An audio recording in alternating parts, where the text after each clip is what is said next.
Amados hermanos, es un privilegio siempre estar una vez más en su domicilio, en su iglesia pequeña. Me gozo, amados hermanos, en el video que estamos viendo. Me hace recordar mucho el retiro que tuvimos a nivel Sudamérica en el año de la abundancia. Es un placer también el poder compartir con ustedes este tiempo. Yo le doy gracias al Señor porque me permite poder ingresar a sus hogares. Hoy quiero tocar un tema. No estoy siguiendo la secuencia de lo que teníamos los jueves, pero quisiera hablar de algo que justamente nos atañe en este tiempo.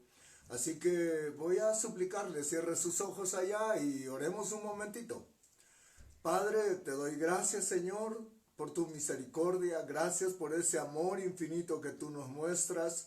Gracias porque nos conservas con vida, con salud y también sostenidos. Gracias, Padre. Gracias, Hijo. Gracias, Espíritu Santo. En el nombre de Jesús. Amén. Amén. Y amén. Entonces, como le decía, hoy quiero tocar este tema.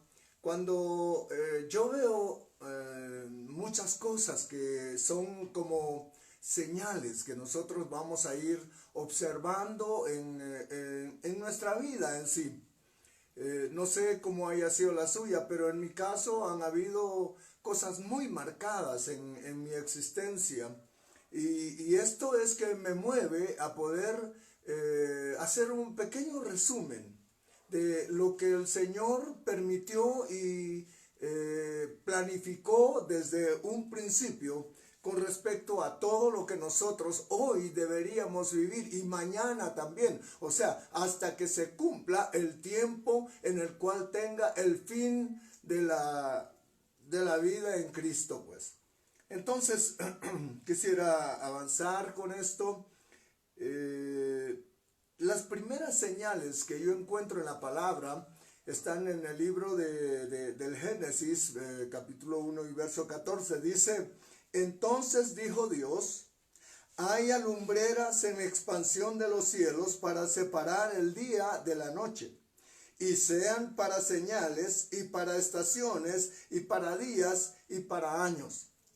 Esto a mí me abre digamos, la curiosidad por saber en realidad qué tipo de señales son estas, porque miren, estas señales, cuando usted lee su Biblia y llega al verso 14, se va a dar cuenta, el 15 o el 16, donde el Señor dice, y este fue el cuarto día.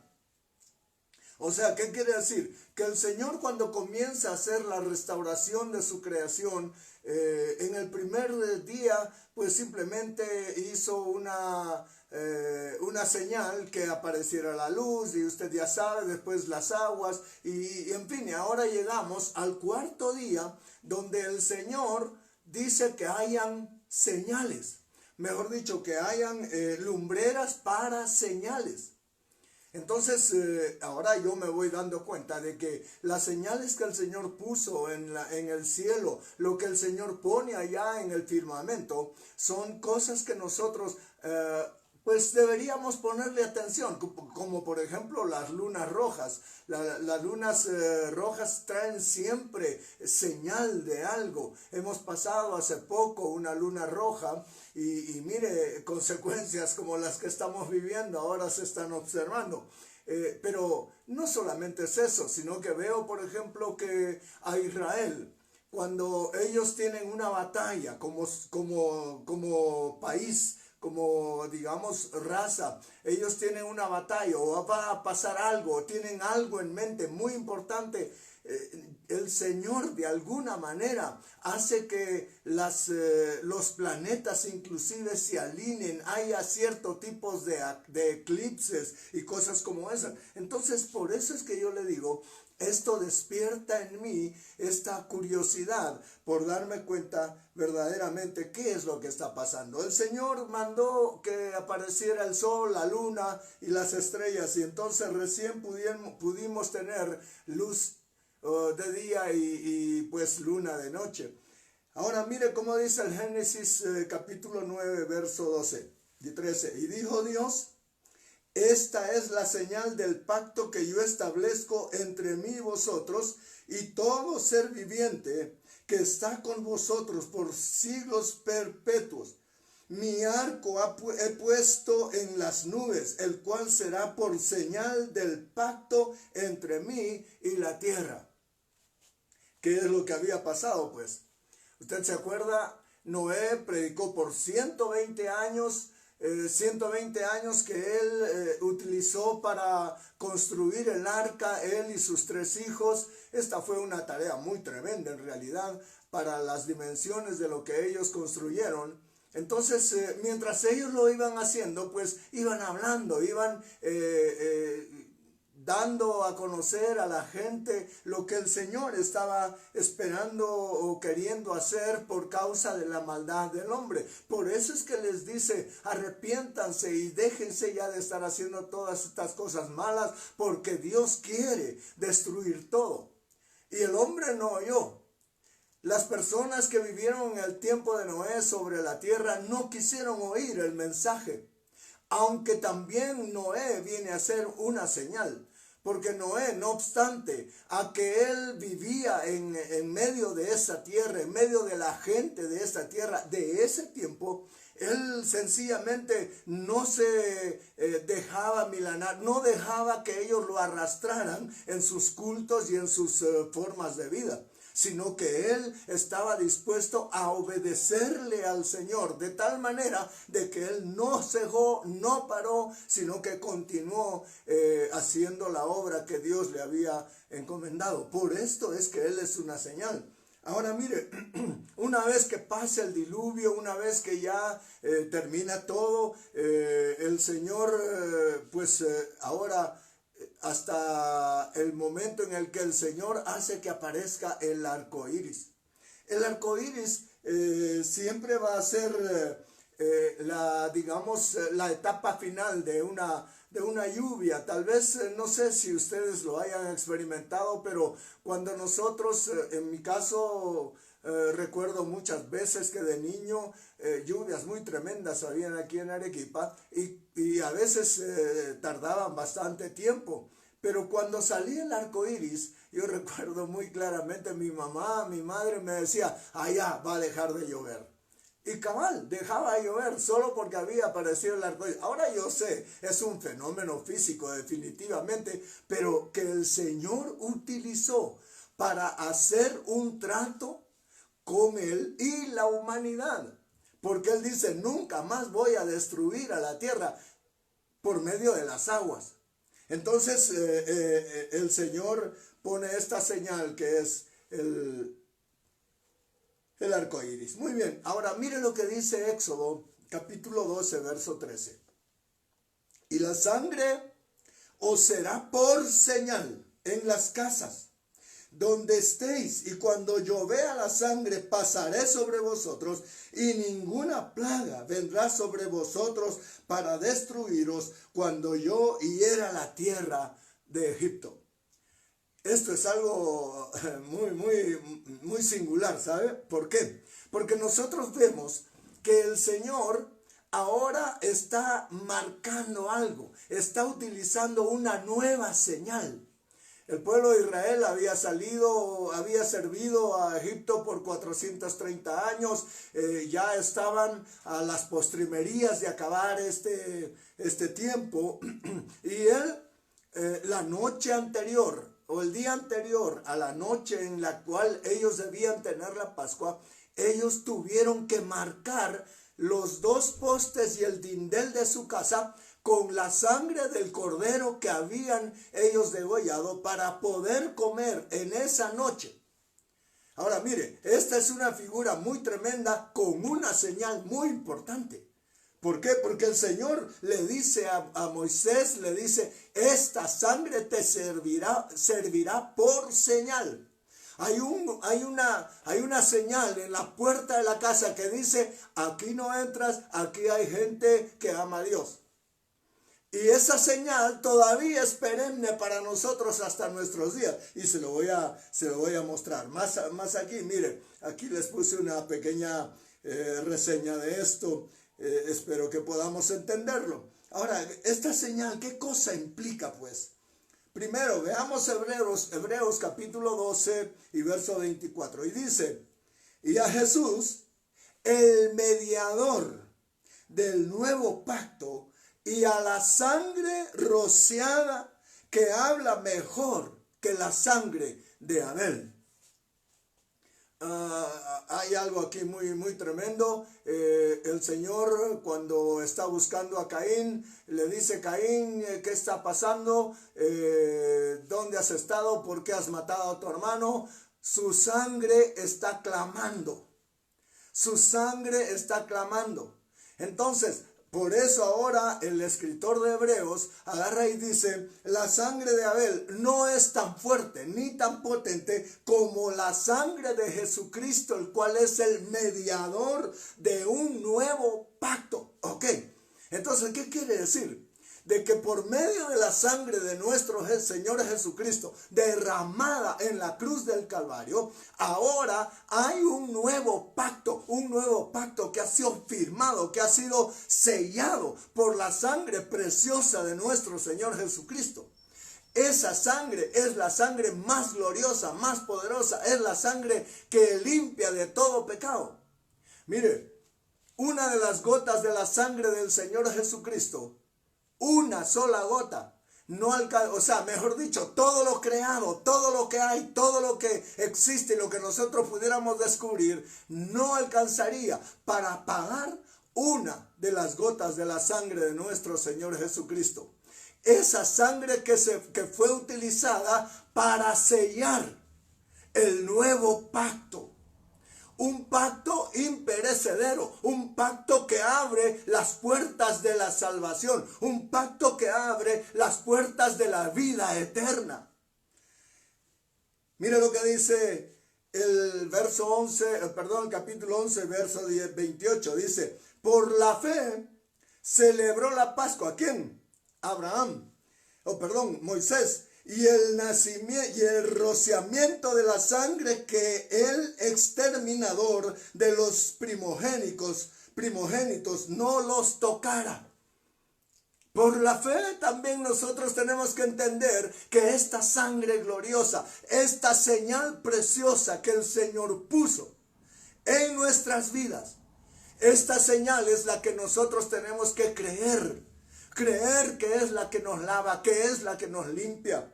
Esta sangre preciosa es la que nosotros buscamos para poder ser restaurados, para poder ser levantados.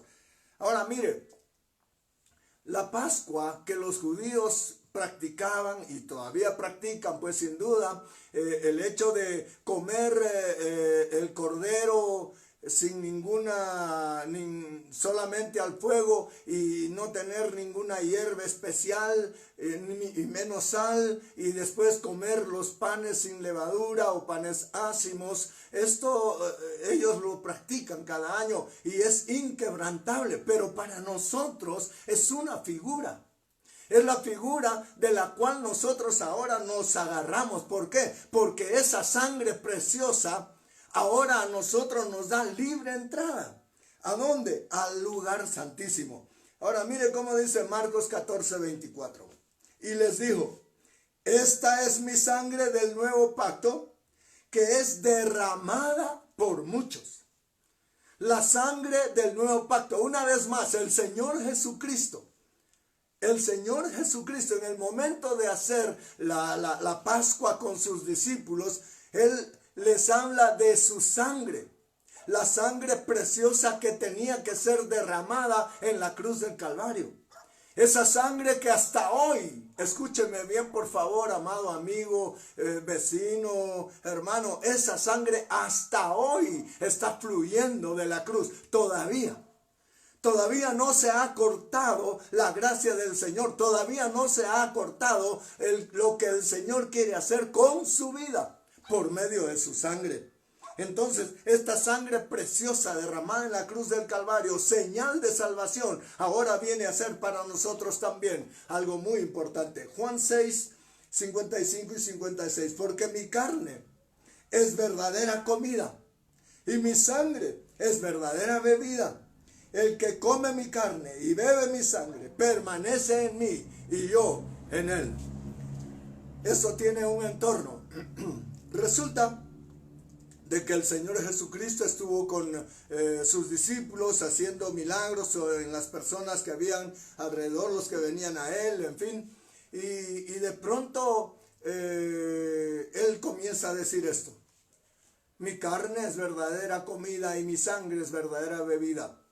Ahora, esto verdaderamente nosotros necesitamos entender. Porque no es por la parte, digamos, natural, no es por la parte, digamos, en la que nosotros podríamos degustar, sino que cuando el Señor está hablando de su carne, está hablando del maná, está hablando del pan, está hablando de su palabra, está hablando de las gracias que Él tiene para su pueblo. Y cuando Él habla de su sangre, está hablando de la mediación en el nuevo pacto.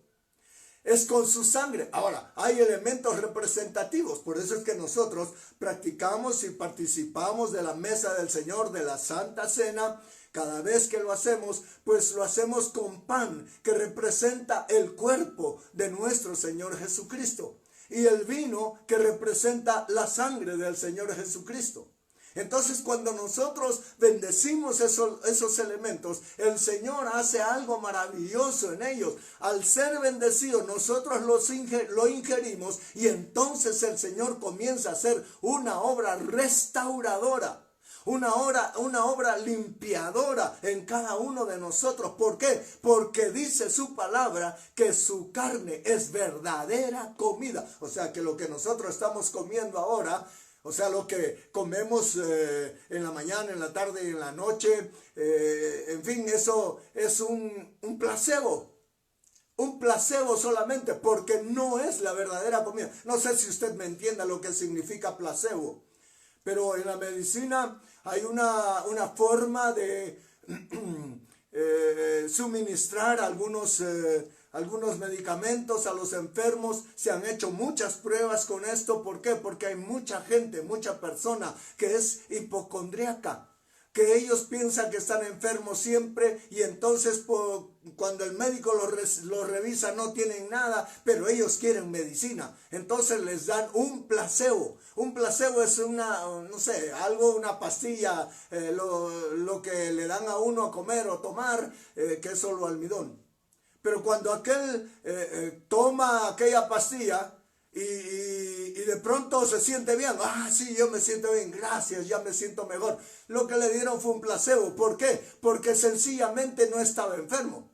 Ahora, miren, en este caso lo que nosotros estamos comiendo es placebos. Estamos comiendo solamente una representación de lo que el Señor tiene para nosotros más adelante, allá en la vida eterna. Nosotros como naturales necesitamos comer, porque si no, ¿cómo podríamos mantener nuestro cuerpo, verdad? Pero en realidad lo que nosotros necesitamos es verdadera comida y verdadera bebida. Entonces aquí es donde nosotros nos damos cuenta que esa sangre preciosa, que es una señal, ahora viene a ser para nosotros comida y bebida. Otra señal que yo encuentro está en el libro de Números, en el capítulo 21, perdón, y versículo 8. Dice así: y el Señor dijo a Moisés: hazte una serpiente abrasadora y ponla sobre un asta. Y acontecerá que cuando todo el que sea mordido la mire, vivirá. Este fue un acto de fe, definitivamente. ¿Qué resulta? Que cuando llegaron a ese lugar donde se encontraban, pues aparecieron unas serpientes venenosas.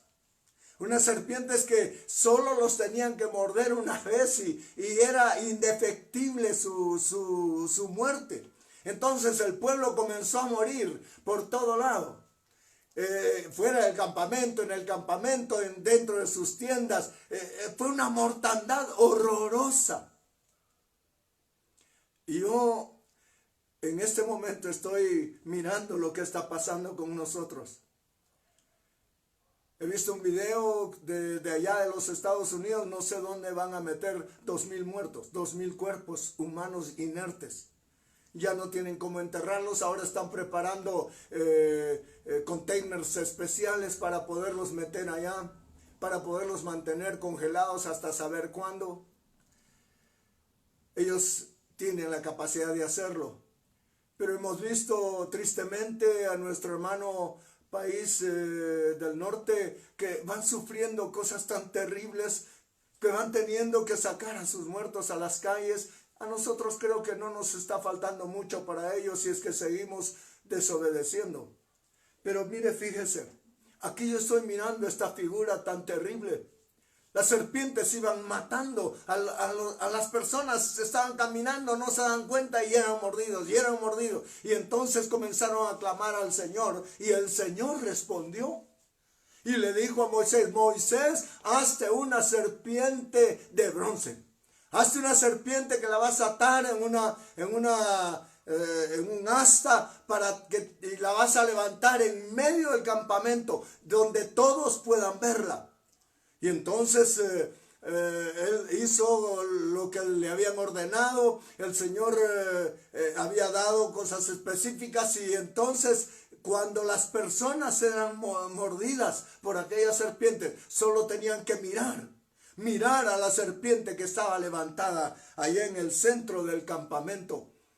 Esto implica fe. Porque ¿cómo es posible? No me van a sacar la ponzoña, no me van a dar ningún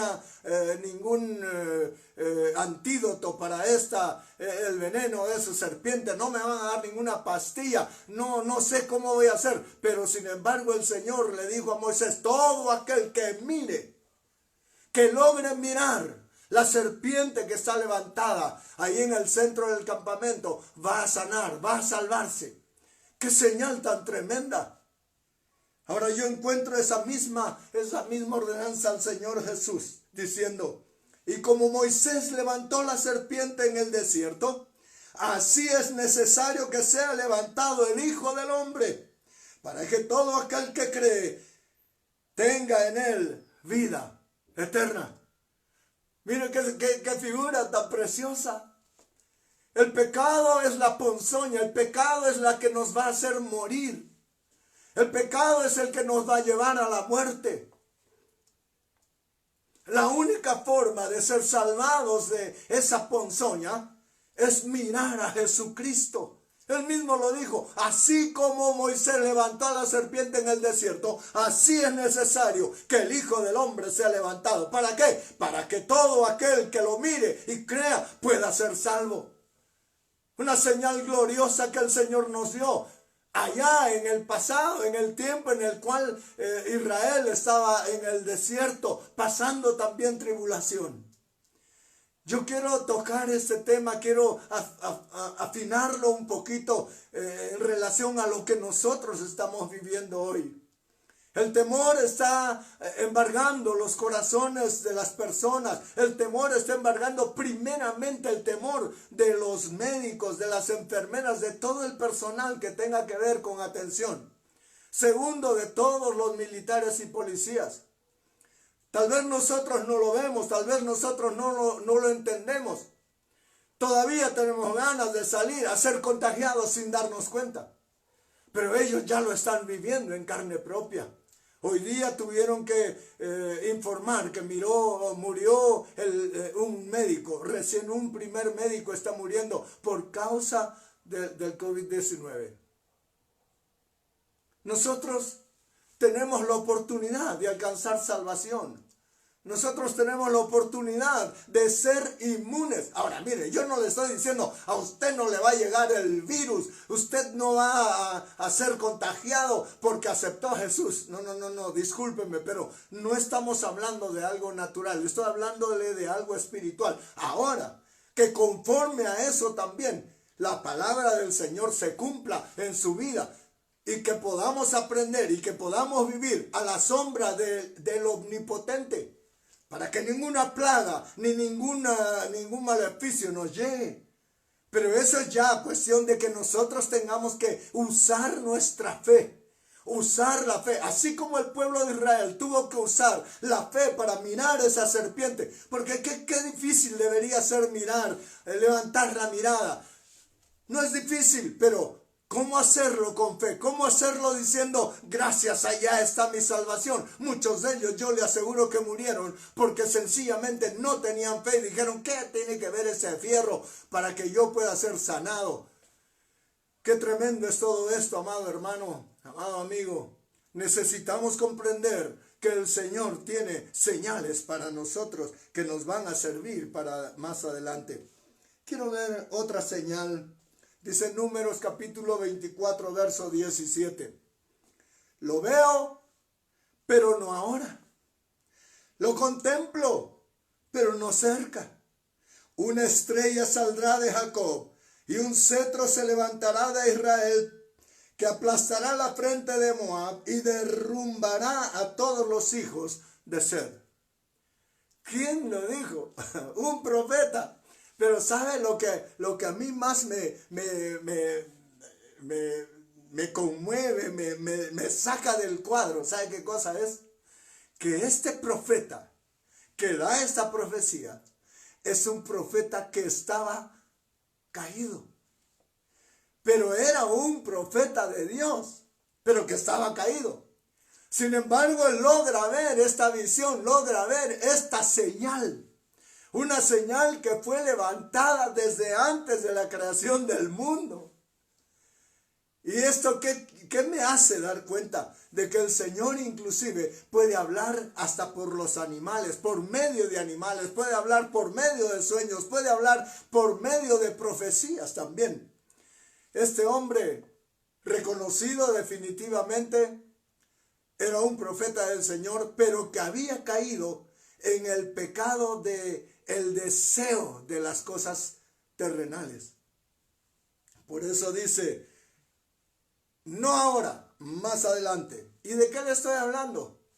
De una estrella que, mire lo que dice la palabra, Mateo 2, verso 2, dice, ¿dónde está el rey de los judíos que ha nacido? Porque vimos su estrella en el oriente y hemos venido a adorarle. Oiga, qué cosa tan tremenda. Gente que no era del pueblo de Dios. Gente que no era del culto al Señor. Pero que vieron en el oriente la estrella de Jesús. Una estrella que los guiaba hasta llegar al lugar donde debían nacer. Mire, a raíz de esta exclamación y de esta pregunta que hacen los sabios estos que fueron a buscar al rey de Israel en ese tiempo, ellos se juntaron, se asustaron y comenzaron a preguntar, ¿y de dónde es esto? ¿Dónde va a suceder? ¿Quién es ese rey? No soy yo el rey, decía el rey que estaba sentado en su trono. Y entonces salió la respuesta. Es cierto, va a venir un rey que va a nacer en una ciudad minúscula. Mire, profecías tan gloriosas, señales tan preciosas que fueron dadas justamente para que nosotros pudiéramos ahora darnos cuenta de lo que el Señor tiene todo planeado. Mire, el Señor no está arreglando las cosas en el camino. No. Él lo tiene todo preparado, todo diseñado. Nada se le escapa. Esta señal es para nosotros también. Génesis 49:10 dice, el cetro no se apartará de Judá, ni la vara de gobernante de entre sus pies, hasta que venga Silo, y a él sea dada la obediencia de los pueblos. ¿Qué tiene que ver Judá en esto? Todo y nada al final. ¿Qué es lo que pasa? Cuando Jacob, antes de morir, comienza a dar profecías para cada uno de sus hijos. Y él comienza a dar cosas que iban a suscitarse con cada uno de ellos y llegó hasta Judá. Y entonces ahora nos damos cuenta que Jesús debía nacer de la tribu de Judá. Claro, ahora nosotros lo sabemos porque pues vemos el árbol genealógico del Señor Jesús que pues nace de Judá, pero en el tiempo que Él da la profecía y cuando ellos estuvieron caminando en el desierto y cuando Jesús nació, inclusive recién se dieron cuenta que Él era el rey, que Él era Silo. Ahora, Silo no es un título. Silo es simplemente, quiere decir el que da paz. Silo quiere decir el que trae contentamiento. Entonces dice que David fue el que gobernó Judá. Usted sabe, Israel primero, y Judá y después Israel, y dejó todo el trono a su hijo Salomón. Y así vamos a ver la historia de Israel. Pero llega el punto en el cual ahora el trono tiene que dejar esa línea natural para tomar ahora la línea sobrenatural que viene juntamente con Cristo. Entonces ahora Jesús es el que ostenta el título, es el que ostenta la vara. Mire, hermano, ¿por qué se lo digo? Porque cuando el Señor Jesús descendió al Seol, cuando Él entregó su vida, usted ha leído la palabra y justamente ahora que se podría tocar las 7 palabras y todo esto, pero mire, en realidad solamente nos da derroteros, solamente nos da parámetros para poder observar, pero cuando miramos aquí, entonces vemos que el plan de Dios es un plan que se va a cumplir a cabalidad. Es el plan que no va a fallar. Puede suceder, decir lo que quiera el mundo, la gente, todo lo que usted quiera, pero el Señor va a cumplir con su plan. Ahora mire lo que dice Isaías 11, verso 1. Dice, y brotará un retoño del tronco de Isaí, y un vástago de sus raíces dará fruto. Cuando hablamos de Isaí estamos hablando del padre de David. Pero en realidad esa es la línea que el Señor muestra para que nosotros podamos darnos cuenta de por dónde venía la cosa. Era una señal, era la señal.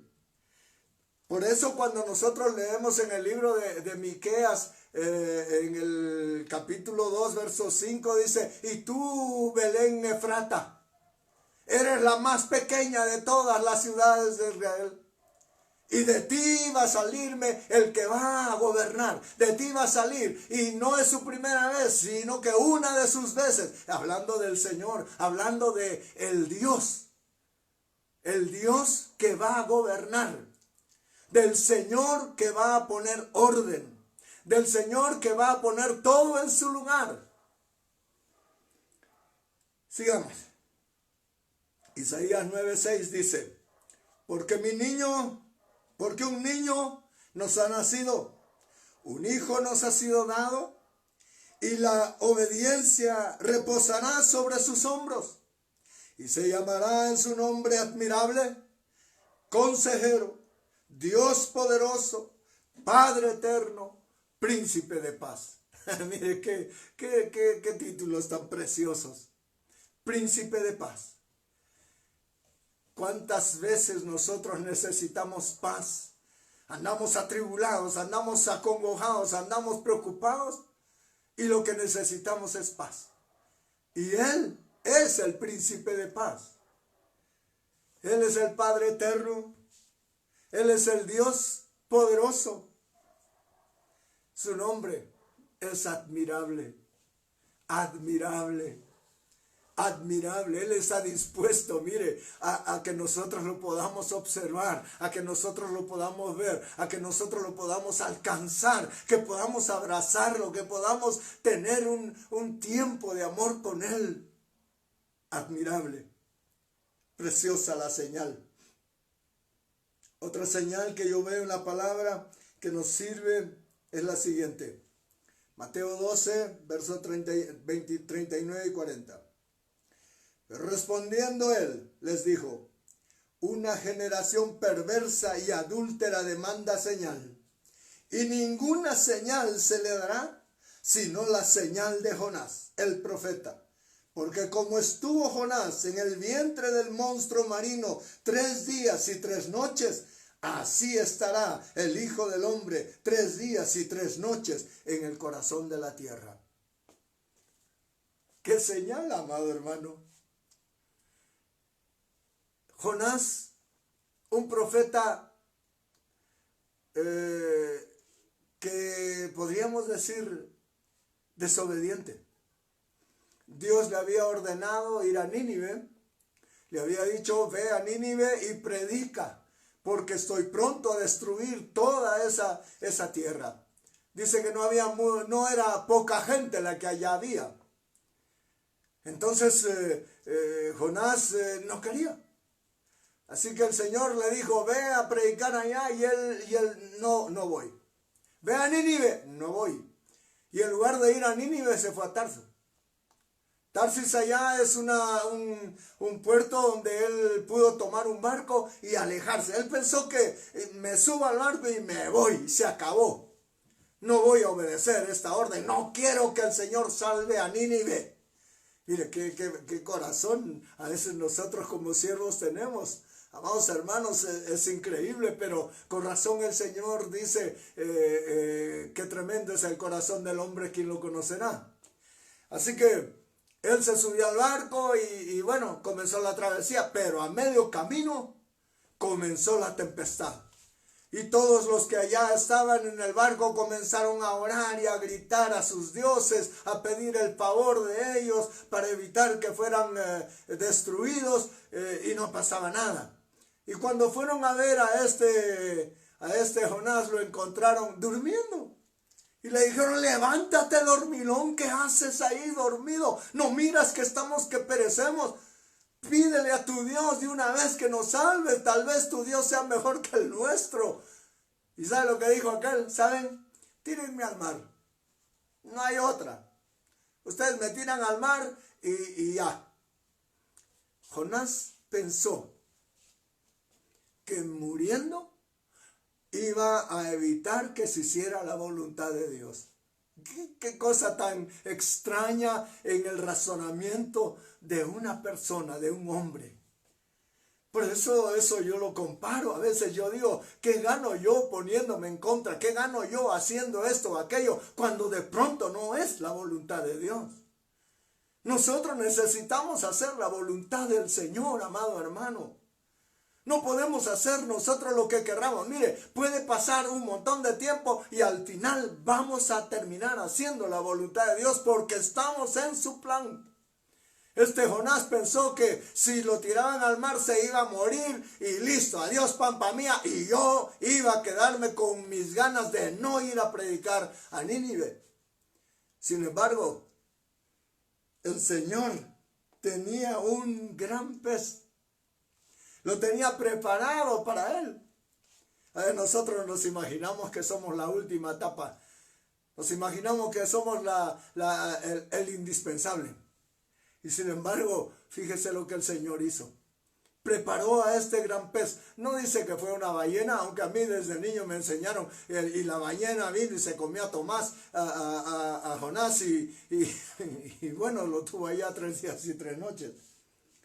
En realidad creo que lo que el Señor movió fue a Leviatán.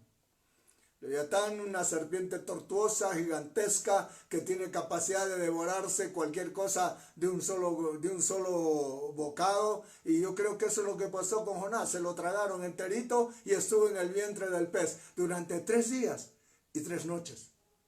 O sea, ¿cuánto sería? 72 horas. Entonces nosotros ahora vemos que el Señor Jesús hace la comparación y dice: estos hombres de este tiempo infieles están buscando solamente señal. ¿Qué es lo que le pidieron? Señal. Le dijeron: Señor, ¿cuál es tu señal? ¿Qué señal nos harías para que nosotros podamos creer en lo que tú eres? Por eso es que el Señor les dijo: señal no les será dada sino la señal de Jonás. Esta señal, o sea, ¿qué quiere decir? Que su muerte, que él descendiera a las profundidades del abismo por 3 días y 3 noches, es una señal. Y qué tremendo, amado hermano, porque esa señal es la que hace una división tremenda. Una división entre los tiempos que nosotros estamos viviendo. Tiempos finales, tiempos primeros. Esa es la señal. El Señor Jesucristo es la señal. Cuando Él entregó su vida, entonces terminó el tiempo al que nosotros podríamos llamar el tiempo del primer tiempo, del final. Ahora estamos viviendo ya 2000 años, el principio del tiempo final. Esto lo hemos estado explicando en las lecciones de escatología, así que vamos a seguir tomando esto para poderlo comprender un poquito mejor. Pero por el momento, miren, Jonás fue devorado, estuvo 3 días y 3 noches allá. Imagínense cómo es que se logró mantener un hombre 3 días y 3 noches en el vientre de un pez. Al final, al tercer día, fue a la playa de Nínive, no se fue a otro lado, sino que fue a Nínive y ahí lo vomitó. Imagínense a Jonás salir del estómago de aquel ser, hermano, todo lleno de algas, de todo, blanquecino ya tal vez por los ácidos estomacales de aquel ser. Qué cosa tan tremenda. Señal. Nosotros tenemos que entender que el Señor Jesucristo, cuando descendió al Sheol, Él descendió, hermano, a hacer una labor. Él no descendió allá para que solo lo destruyeran, no, hermano. Él descendió a hacer una labor. Dice que peleó y venció. Peleó con el diablo, venció y le arrebató las llaves de la muerte y del Hades. Él le arrebató las llaves. Antes era Satanás el que decía quién vivía y quién moría. Por eso su reino era un reino de terror, era un reino de temor. Todos tenían temor porque tenían que obedecerle, porque de pronto él inmediatamente iba a decretar muerte sobre ellos. Pero ahora viene el Cristo de la gloria. En esta señal gloriosa desciende al Seol, arrebata las llaves. Y entonces ahora Él es el que manda. El Señor Jesucristo es el que tiene nuestras vidas en sus manos. En el hueco de la palma de su mano, allí nosotros estamos. En su voluntad es donde nosotros nos acurrucamos. Por eso es que yo tengo que explicarle a usted, amado oyente, amado video oyente. En Jesús alcanzamos salvación. Jesús es el que quiere velar por nosotros. Dejemos de estar viviendo nuestra vida a nuestra manera. Escuché a un siervo del Señor dar no sé si una prédica, pero creo que era más un alcance. Él decía, no sé cómo orar al Señor. No sé qué pedirle. No sé si pedirle que de una vez se lleve este virus. No entiendo qué debo hacer. Porque si el Señor se lleva el virus, entonces todos vamos a regresar lo mismo que hacíamos antes. Todos vamos a dejar de ir a congregarnos, simplemente el trabajo va a ser para nosotros lo más importante. Las cosas van a tener mayor valor que el amar al Señor. Entonces no sé qué voy a hacer. ¿Qué puedo hacer? ¿Cuál será la voluntad de Dios? Y yo me puse a pensar y dije, verdaderamente este hombre tiene razón. Porque si algo así está sucediendo, definitivamente si está pasando es porque el Señor lo está permitiendo. Porque si de pronto se le escapó al Señor y está sucediendo, entonces Dios deja de ser Dios. Todo está bajo control de Él, amado hermano. Entonces, si está pasando esto del COVID-19, pues sencillamente es porque el Señor lo está permitiendo. No le estoy diciendo que Él lo envió, le estoy diciendo que Él lo permite. Porque hay cosas que la voluntad del Señor, hay una voluntad que es permisible. Él deja que nosotros podamos hacer hasta cierto punto, mientras no choque con su plan, con el plan eterno que Él tiene diseñado, amado hermano. Entonces ahora yo quiero regresar. Miren, ahora vemos a Jonás vomitado en la playa y ahora dice, sí, Señor. Allá cuando estaba en el vientre del pez, él tuvo que clamar a Dios. Tuvo que decirle, las aguas de la muerte han pasado sobre mí. Señor, ten misericordia. Recién se dio cuenta que era Dios el que mandaba, amado hermano. A veces nosotros tenemos que ser enfrentados a eso para poder reconocer que Dios es el que manda. Uno puede decir, pero yo no soy de la iglesia, yo no voy a la iglesia. No importa, no estamos hablando de la iglesia, no estamos hablando de los protestantes o de los católicos, de quien quiera que fue, no estamos hablando de eso. Estamos hablando de la voluntad de Dios que prima sobre todos y sobre todo. No porque yo sea de tal religión, Dios no tiene que ver nada conmigo, perdónenme, pero no es así. Toda su creación está bajo su jurisdicción. Él dice las cosas que tienen que hacerse y se tienen que hacer. Querramos o no. A lo Jonás, a veces tenemos que sufrir. Y después de esto Jonás dice que caminó por toda la ciudad gritando, hay salvación, arrepiéntanse, arrepiéntanse, arrepiéntanse. Mire, y el resultado de esto, ¿sabe cuál fue? Que todo el pueblo se arrepintió. El rey ordenó y dijo, todos se me ponen en ayuno, hasta las bestias de carga y los niños de pecho van a ayunar. Y todos ayunaron. Y el Señor salvó a todo Nínive y no lo destruyó. Pero hasta que Jonás entendió. Jonás 1:17 dice, y el Señor dispuso un gran pez que se tragara a Jonás, y Jonás estuvo en el vientre del pez 3 días y 3 noches. Toda la humanidad puede ser salvada. Si verdaderamente, así como el rey de Nínive estuvo dispuesto a aceptar lo que se le había dicho y hacer algo para arrepentirse, entonces alcanzaría salvación. Esta es una enseñanza, una divisa, es una señal muy tremenda. Mateo 27, 50 y 50 al 53 dice, entonces Jesús, clamando otra vez a gran voz, exhaló el espíritu. Y he aquí, el velo del templo se rasgó en dos de arriba abajo, y la tierra tembló, y las rocas se partieron, y los sepulcros se abrieron, y los cuerpos de muchos santos que habían dormido resucitaron y salieron de los sepulcros después de la resurrección de Jesús.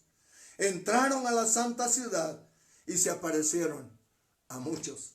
Qué lectura tan extraña, amado hermano. Qué señal tan maravillosa. Dice que cuando el Señor, mire, de allí de donde está el monte Moriah, el monte de la calavera donde crucificaron a Jesús, dista buena distancia a donde está donde estaba el templo. Pero dice que en el momento que Él entregó su espíritu, Padre, entrego mi espíritu, dijo. Entonces el velo del lugar santo que dividía con el Santísimo se rasgó de la parte de arriba hacia abajo. Este velo era algo muy especial, ¿sabe? Este velo era el que dividía la entrada de cualquier persona del lugar santo al Santísimo. Para poder entrar al lugar santísimo, en primer lugar, uno debía ser un sumo sacerdote. El sumo sacerdote que estaba de turno podía ingresar a ese lugar santísimo solo una vez por año. Una vez al año, ahí entraba. Mire, el templo era algo muy, muy especial. ¿Por qué? Porque estaba dividido en tres. Tenía por fuera el atrio, después el lugar santo y el santísimo. En el santo habían elementos que eran naturales. Ahí estaban las panes, la mesa de los panes de la proposición, estaba el candelabro, estaba el altar de bronce. Entonces, mire, para poder ingresar allá al lugar santísimo, allá en el lugar santísimo estaba el arca del pacto, estaba la mesa de propiciación, o sea, la silla de misericordia. Entonces, mientras en el lugar santo había el candelabro para poder prender allá las siete mechas, llamémosle así, del candelabro, y hubiera luz, era luz natural. Pero en el lugar santísimo no había luz natural, era luz sobrenatural. Ahí dentro estaba la presencia de Dios. Entonces la Shekinah de Dios era la que daba la luminosidad dentro del lugar santísimo. Ahora mire, el sacerdote que tenía que ingresar allá, ingresaba cada año después de haberse santificado con mucho temor y temblor, ¿sabe? ¿Por qué? Porque él tenía en su vestimenta, a la base, al final de su vestidura, tenía unas campanitas que cuando él se movía iban sonando tilín, tilín, tilín, tilín, tilín, tilín, tilín. Mientras él caminara, sonaban las campanitas. Entonces, ¿qué hacían? Le amarraban una soga a la cintura y él tenía que ingresar al lugar santísimo rampando. No había una puerta de entrada. El velo era bien ancho, tenía casi 10 centímetros de espesor. Entonces él tenía que entrar rampando al estilo soldado. Una vez que llegaba allá, él tenía que oficiar allá delante del Señor a favor del pueblo de Israel. Él llevaba en sus pectorales, llevaba la carga de todas las tribus de Israel, en fin. Entonces, él allá adentro tenía que hacer el oficio de ministrar delante de Dios y delante de los hombres. ¿Por qué las campanitas? Porque si él no se había santificado, si él guardaba algo en su corazón, si él tenía alguna cosa que a Dios no le agradaba, ahí adentro lo iba a matar. En la presencia del Señor no se puede estar con cosas que a Dios no le agradan, hermano amado, hermana amada. Si uno tiene la posibilidad de estar en la presencia de Dios, tiene que ser cuidadosa de no tener cosas que ofendan a Dios. Ahora, ¿qué resulta? Algún sumo sacerdote en algún tiempo pues debe haber muerto allá. ¿Y por qué sabían que había muerto? Porque ya no sonaban las campanitas y entonces no suena. ¿Qué pasa? No suena. Y entonces había que jalarlo. Para eso le ponían la soga a la cintura, porque nadie podía entrar al lugar santísimo. Ahora mire, ahora vemos que el Señor Jesús, en el momento que entregó su espíritu, el velo se rasgó. Entonces ya no había división, ya no había la separación que durante tanto tiempo existió. Ahora la entrada era libre. El velo se había partido en dos. Hebreos 10:19 dice: entonces, hermanos, puesto que tenemos confianza para entrar al lugar santísimo por la sangre de Jesús, por un camino nuevo y vivo que Él inauguró para nosotros por medio del velo, es decir, su carne. Oiga, ahora tenemos libre acceso. Ahora podemos entrar al lugar santísimo. Ya no está vetado. Ahora tenemos la capacidad de llegar allá y estar delante. ¿Sabe qué hay en el lugar santísimo? La presencia de Dios. Está la silla de misericordia. Mire, eso es algo muy tremendo. ¿Por qué? Porque nosotros podemos llegar allá y estar en el regazo del Señor. No hay un lugar más, ¿cómo le podría decir? Seguro para un niño, para una niña, que estar sentado en el regazo de sus padres. ¿Por qué? Porque sabe que lo van a cuidar, porque sabe que lo van a guardar, sabe que lo van a proteger. Y eso es lo que nosotros podríamos conseguir entrando al lugar santísimo. Allá en la presencia del Señor, donde ya las palabras no tienen ningún valor, donde ya no tenemos capacidad de hablar con nuestra lengua tan limitada, allá donde de pronto lo único que podríamos hacer es sollozar, donde solamente podríamos gemir en su presencia, sabiendo que Él puede leer nuestros sollozos, saber que Él puede leer nuestros gemidos. ¡Qué cosa tan tremenda!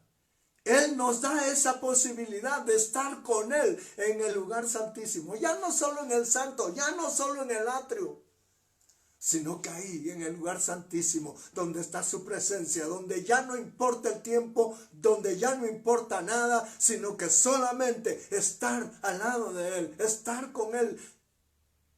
Uno puede pasar horas allá en la presencia del Señor sin darse cuenta.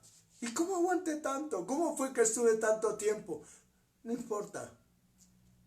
El Señor te sacó de esta parte natural y te metió a lo sobrenatural.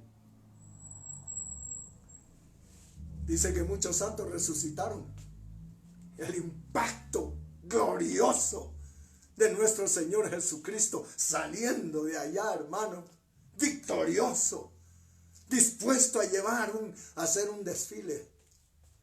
Hay una figura gloriosa que yo observo, hermano, con David. Cuando David, muchachito, va y degolla a Goliat y le quita la cabeza, y entonces comienza un desfile. La gente que lo rodea, las personas, las mujeres que lo rodean, comienzan a hacer un canto. Saúl mató a 1000, David a sus 10,000. Saúl mató a 1000, David a sus 10,000. Ahora vemos a Jesús, hijo de David, que ha vencido. Y cuando Él sale, amado hermano, victorioso, no solo se queda aquí, sino que Él tuvo que subir arriba, a lo más alto, dice la palabra, para cubrirlo todo. El desfile fue interestelar, donde todos tuvieron que reconocer que Jesús había vencido.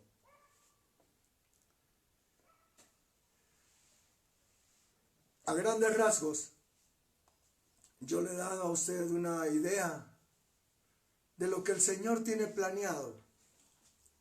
Hay una figura al final, hay una señal al final, está en el libro de Apocalipsis, en el capítulo 12. No la he puesto ahora porque la vamos a ver después allá en escatología. Esta señal dice, una mujer está con dolores de parto y debajo de ella está la serpiente antigua, el diablo, Satanás, esperando que nazca su hijo para devorarlo. Esa es la última señal, amado hermano. Todo lo que yo a usted le he hablado hoy es la señal de la salvación. Es lo que el Señor planeó desde el inicio, desde el principio de todos los tiempos. Es tiempo en el cual nosotros podemos alcanzar salvación, alcanzar libertad. ¿Cuántos de pronto no hemos tomado muy en serio las cosas de Dios? Pero este es el tiempo en el cual tenemos que hacerlo. Amado hermano, amado amigo, por favor, allá donde estás, cierra tus ojos. Yo quiero orar por ti. Padre Santo, yo te doy muchas gracias, Señor, por la posibilidad que me das de poder entrar a la casa de mis hermanos. Tal vez antes no lo hice de una forma tan fácil, pero es por tu gracia que tú estás cambiando todo. Es por tu misericordia que nosotros alcanzamos grandes logros, Señor. Padre, quiero rogarte por mis hermanos y mis amigos que están observándome en este momento. Señor, que tu gracia infinita los alcance. Que esa fe pistis nazca en cada uno de ellos para que puedan creer que tú eres el Señor, que puedan creer que tú eres el Salvador, así como a Pablo, Señor, que fue derribado y tuvo que reconocer que Jesús era Dios.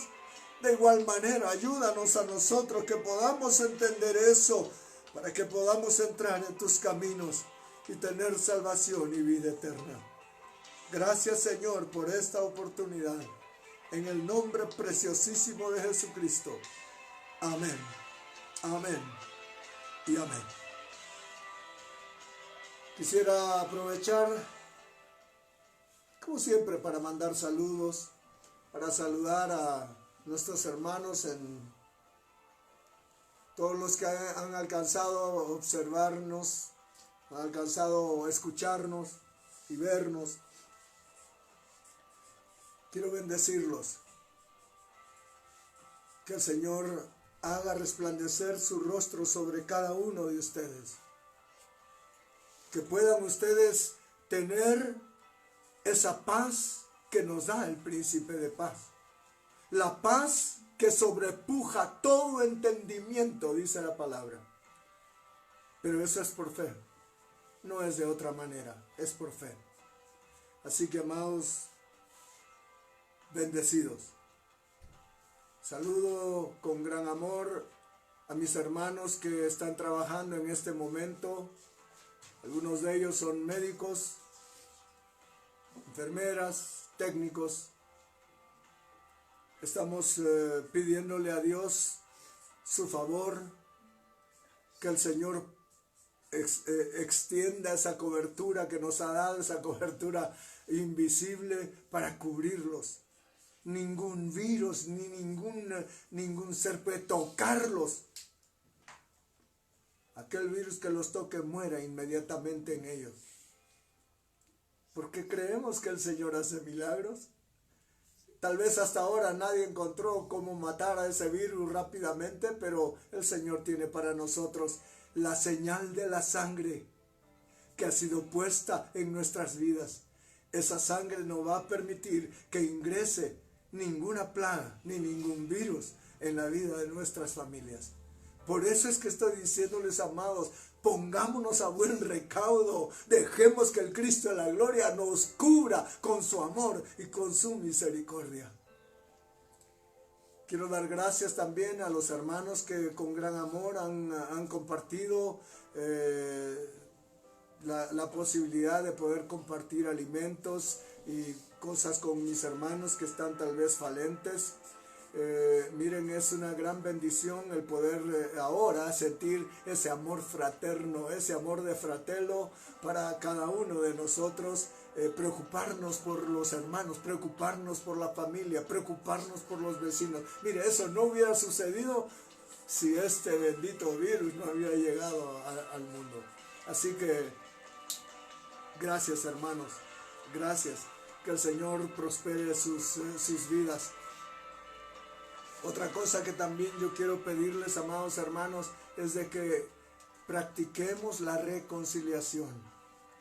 Es cierto, ahora en este tiempo que tenemos que convivir 24 horas al día, amado hermano, mire, a veces es tremendo.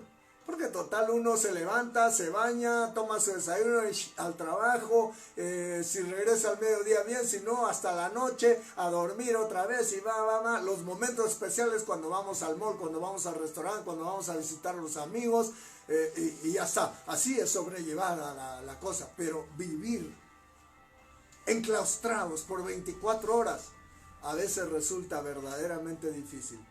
Así que hermanos amados, hermanas amados, reconciliación. No podemos nosotros, no podremos pasarla si es que no hay reconciliación en nosotros. Así que, amados hermanos, pongamos atención a esto. Muy bien, nuestra próxima reunión será el día domingo a las 10 de la mañana. Están todos ustedes invitados, por favor, pasen la voz. Mire, el Señor está hablando, yo lo entiendo y lo puedo observar en mi persona. El Señor está haciendo la obra, tal vez como a Jonás me está usando el Señor. Y yo le doy gracias porque me ha dado la oportunidad de hacerlo. Así que hermano, pase la voz. No se quede callado. Mire, ahora es fácil. Agarre su celular, simplemente marque a sus contactos, envíeles la dirección de la página y entonces estaremos junto con ellos. El Señor ha de tocar el corazón de ellos, la vida de ellos, para que ellos también alcancen salvación. Muchas gracias, hermanos. Que Dios me los bendiga, los guarde y los prospere. Será hasta el día domingo a las 10 de la mañana. Gracias, Señor. Aleluya. Gloria a Dios.